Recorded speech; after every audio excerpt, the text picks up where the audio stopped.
Hello बच्चों।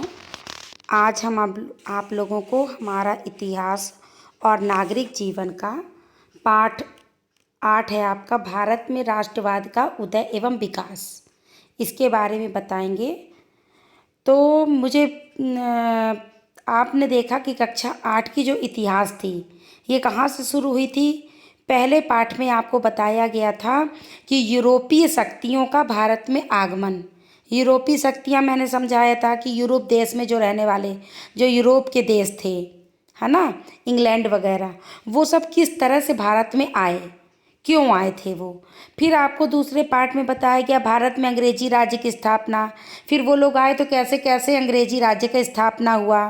फिर अंग्रेजी राज्य में कंपनी कैसे बनी, ईस्ट इंडिया कंपनी का कैसे बनी, उसका विस्तार कैसे हुआ अगले पार्ट में। फिर उसके आगे के पार्ट में कंपनी राज्य का प्रभाव क्या पड़ा। कंपनी बन गई, उसका राज्य हो गया, उसका शासन हो गया, तो हमारे देश में उसका क्या प्रभाव पड़ा।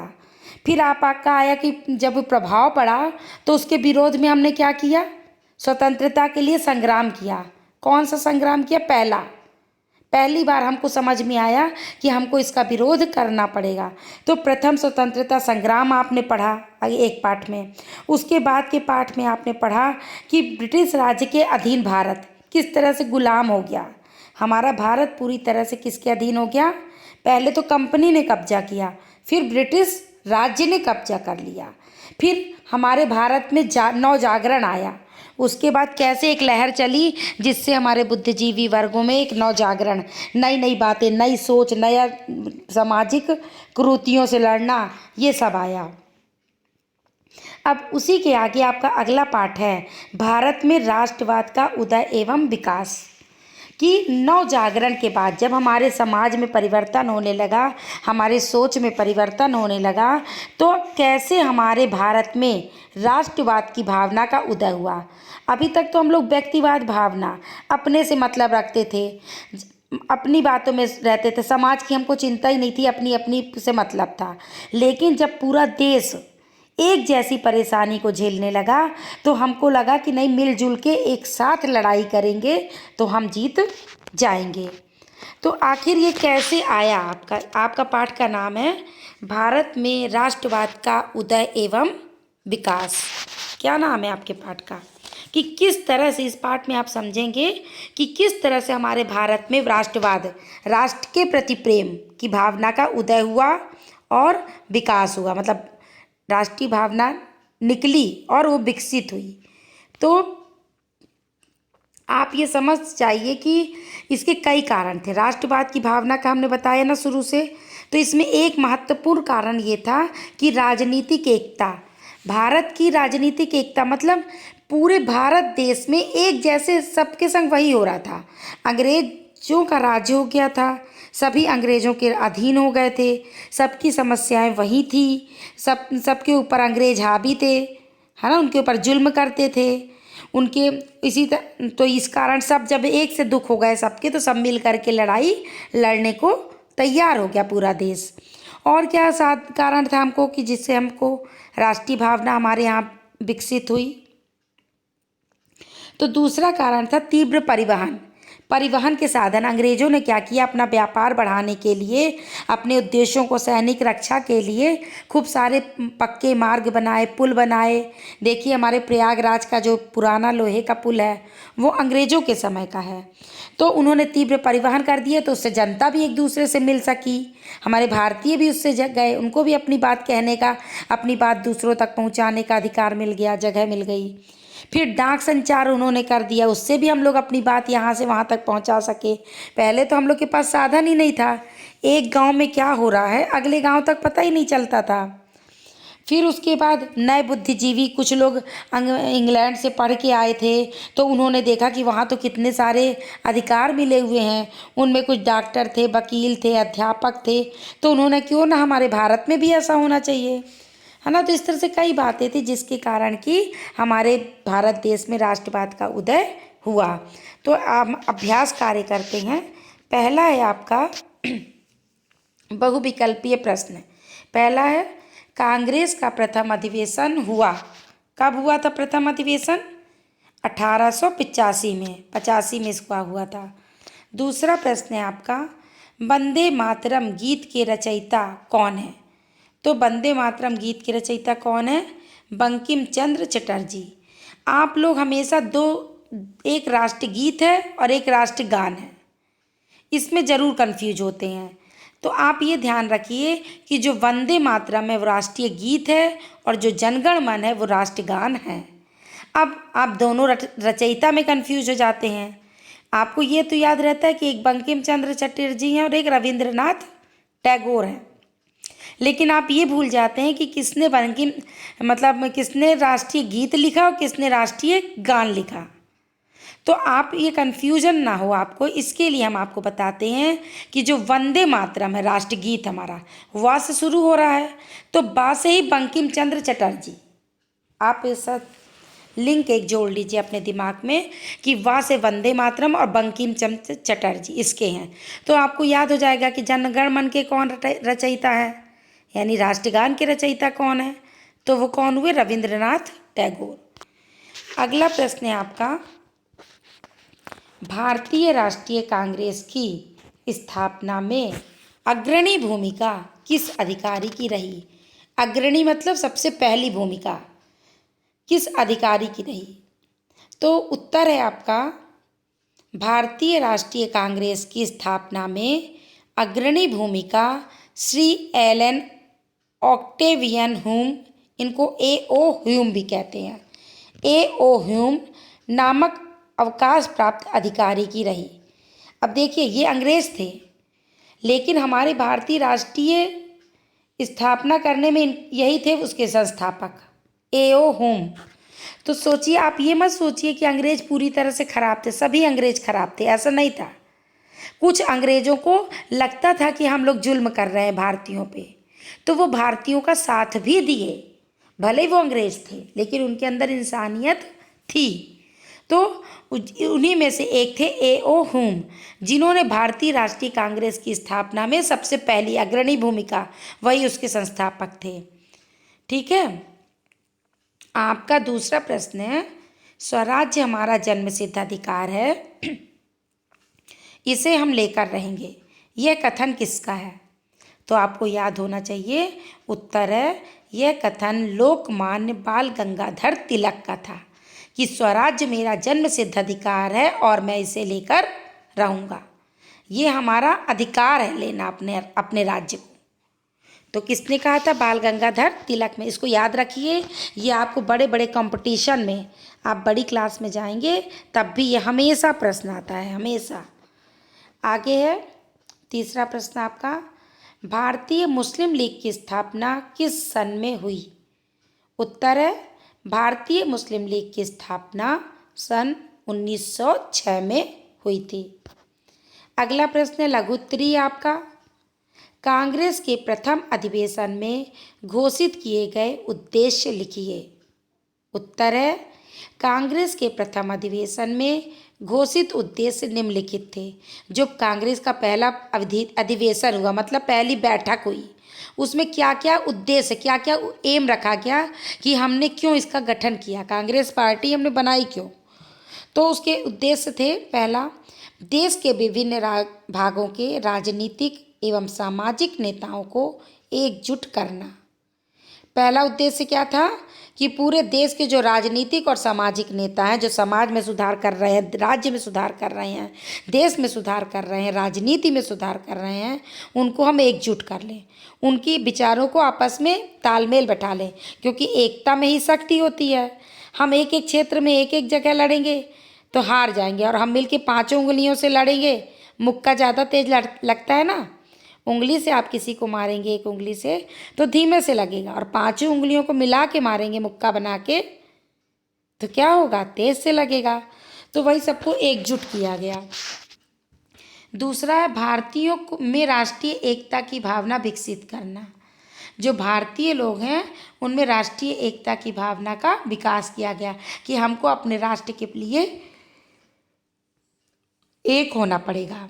तीसरा है राजनीतिक एवं सार्वजनिक प्रश्नों पर अपने विचारों को अभिव्यक्त करें। जो भी राजनीतिक सार्वजनिक प्रश्न है, मतलब क्वेश्चन उठ रहे हैं, उन पे आप अपना विचार दीजिए कि क्या होना चाहिए, क्या नहीं होना चाहिए।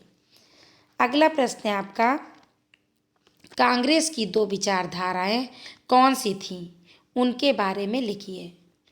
उत्तर है आपका, कांग्रेस की दो विचारधाराएं निम्नलिखित थीं। एक नरम दल था और एक गरम दल। अब बात आती है नरम दल और गरम दल क्या है। तो नरम माने जो शांत रहते हैं, शांति से काम करते हैं, और एक गरम दल होते जो तेज से बोलते हैं, जल्दी से काम को करते हैं। उनको तुरंत बोला, तुरंत किया और हटा दिया। तो इस तरह की दो विचारधाराएं थी। दो तरह के लोग आपने संसार में देखे होंगे, वो दोनों ही अच्छे होते हैं। कुछ लोगों के पास सहन शक्ति इतनी होती है कि वो सहते रहते हैं कि एक दिन आपको तरस आएगा और आप मेरे अधिकार मुझे दे देंगे। और कुछ लोग होते हैं कि क्यों सहें, हम अब अपने अधिकारों की लड़ाई लड़ेंगे। तो वही दोनों थे, नरम दल और गरम दल। तो जो नरम दल वाले थे वो क्या थे, देखिए का नंबर नरम दल। कांग्रेस के वे नेता जो शांतिपूर्ण तथा वैधानिक ढंग से देश की आवश्यकताओं को पूरा कराना चाहते थे, उदारवादी कहलाए। उनका विश्वास था कि अगर जनमत को उभारा जाए और प्रार्थना पत्रों, सभाओं, प्रस्तावों तथा भाषणों के माध्यम द्वारा भी जनता की मांग को शासन के तक पहुंचाया जा सकता है, पहुंचाया जाए, तो वे धीरे धीरे एक एक करके हमारी मांगों को पूरा कर देंगे। ऐसे नेताओं में दादा भाई नौरोजी, गोपाल कृष्ण गोखले, मदन मोहन मालवीय, सच्चिदानंद सिन्हा आदि प्रमुख थे। तो क्या था ये नरम दल? ये जो नरम दल थे, इन लोगों की क्या सोच थी यहाँ इनके नेताओं की, कि वो सोचते थे कि शांतिपूर्वक से और वैधानिक कानून को हाथ में नहीं लेना है, तरीके से हमको अपनी आवश्यकताओं को पूरा करना है। लोगों से प्रार्थना पत्र लिखना है कि आप छोड़ दीजिए, हमारा अधिकार दे दीजिए, उनसे है ना, उनसे मांग करना है और अपनी शासन तक पहुंचाना है उन बातों को। तो इनमें कौन थे? इनमें दादा भाई नौरोजी, गोपाल कृष्ण गोखले, मदन मोहन मालवीय, सच्चिदानंद सिन्हा, इनके पास सहन शक्ति थी। ये कहते थे हम लोग प्रेम पूर्वक प्रार्थना दे देंगे, शांति पूर्वक युद्ध करेंगे। इसी तरह हमारे गांधी जी थे जो कहते थे अहिंसा नहीं करना, हमको लड़के नहीं अंग्रेजों को हराना, हमको हार मतलब शांति से आंदोलन करना है, विरोध करना है, लेकिन शांतिपूर्वक, कि ये नुकसान नहीं करना है सरकार का। जैसे हम धरना पे बैठ जाएं, हम अपने को कष्ट दे के हम भूखे बैठ जाएं, हम प्यासे बैठ जाएं, तो सरकार पिघलेगी। उनका ये सोचना था, जो नरम दल के लोग थे। अब दूसरा दल जो है आपका, वो है गरम दल। तो गरम दल के लोग क्या कहते थे? गरम दल के लोग कहते थे 19वीं सदी के अंतिम वर्षों में राष्ट्रीय आंदोलन में एक नई विचारधारा का उदय हुआ। बाल गंगाधर तिलक, लाला लाजपत राय और बिपिन चंद्र पाल गरम विचारधारा के थे। उनका मानना था कि अंग्रेज सरकार से केवल अनुनय विनय करके भारतीय अपने अधिकारों को प्राप्त नहीं कर सकते। इनकी मान्यता थी कि वे उग्र विरोध के बिना हमारी मांगें पूरी नहीं करेंगे। लोकमान्य तिलक ने स्वराज्य हमारा जन्मसिद्ध अधिकार है, हम इसे लेकर रहेंगे का नारा देकर जनता में देश प्रेम की भावना को भर दिया। बंकिम चंद्र चटर्जी के गीत वंदे मातरम ने भारतवासियों में मातृभूमि के प्रति देश प्रेम की भावना को जगाया। तो ये जो गरम दल वाले थे, ये कहीं इस तरह शांति से नहीं होगा कि हम प्रार्थना लिखते रहें, मिन्नत करते रहें, हाथ जोड़ते रहें, इस तरह कुछ नहीं होने वाला। उन्होंने कहा कि नहीं, हमको लड़ाई लड़नी है। और ये कहने वाले नेता कौन कौन थे? बाल गंगाधर तिलक, लाला लाजपत राय और बिपिन चंद्र पाल। इनको हम ऐसे कहते हैं, बाल लाल पाल। जैसे प्रश्न आता है कि गरम दल के सदस्य कौन थे? बाल लाल पाल। अब बाल कैसे? बाल गंगाधर तिलक का बाल ले लिया, लाला लाजपत राय का लाल ले लिया, बिपिन चंद्र पाल का पाल ले लिया, तो बाल लाल पाल, ये तीन याद कर लीजिएगा आप। तो इन्होंने कहा कि हम विरोध करेंगे और अपनी मांगों को पूरा करने के लिए मजबूर कर देंगे अंग्रेज सरकार को। और उन्होंने कहा कि मेरा अधिकार है, मैं स्वतंत्र रहूं, स्वराज्य मतलब अपने राज्य को प्राप्त करना हमारा अधिकार है और हम इसे लेकर रहेंगे। और बंकिम चंद्र चटर्जी ने भी अपने वंदे मातरम गीत से देश में प्रेम की भावना जगाई।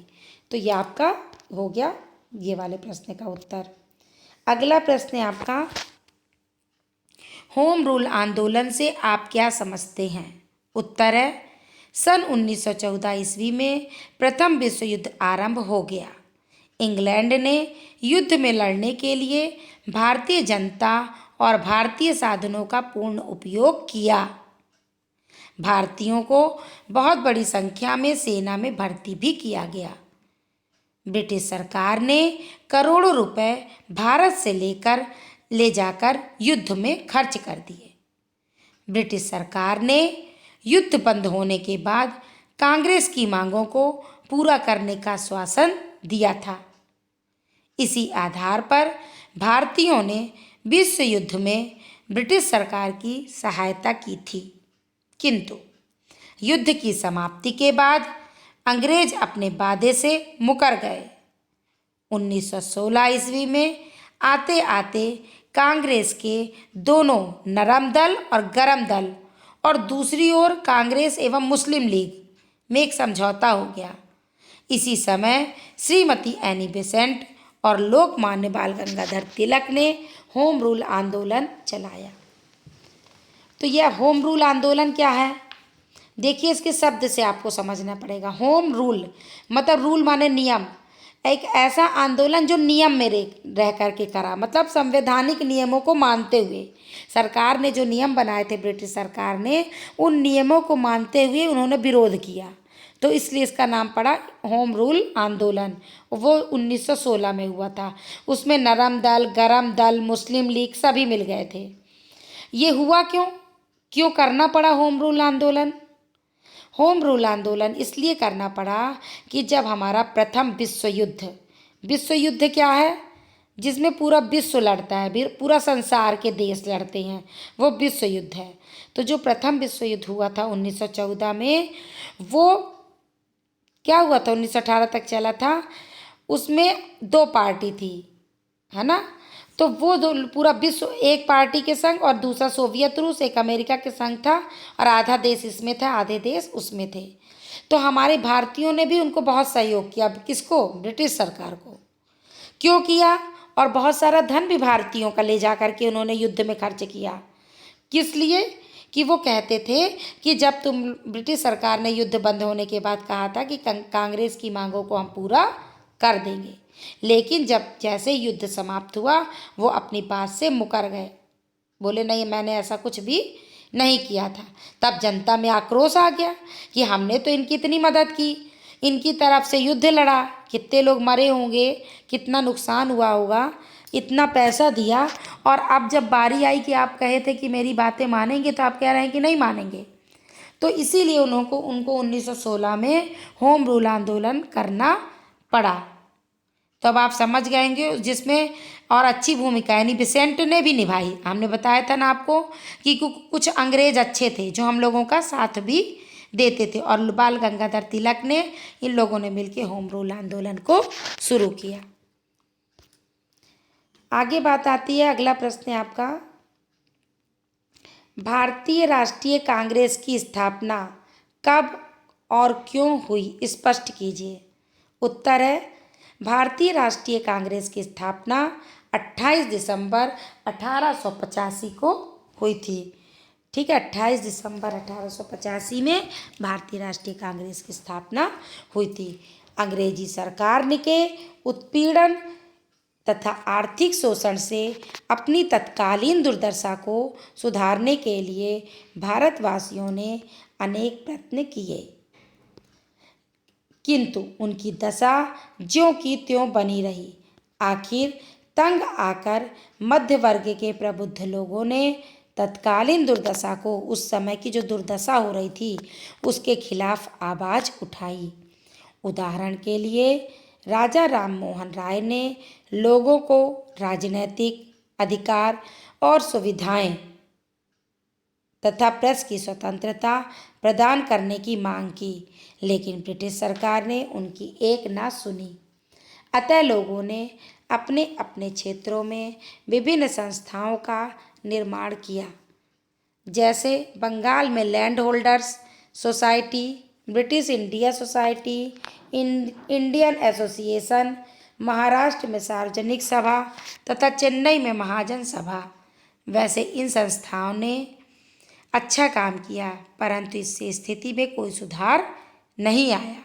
अतः विवश होकर भारतीय नेता अपनी समस्याओं के हल के लिए राष्ट्रीय स्तर पर कोई संस्था बनाने की सोचने लगे कि ये छोटी छोटी संस्थाओं से कुछ नहीं होगा, हमको एक ऐसी संस्था बनानी पड़ेगी जो पूरे राष्ट्र की हो, पूरे देश की हो।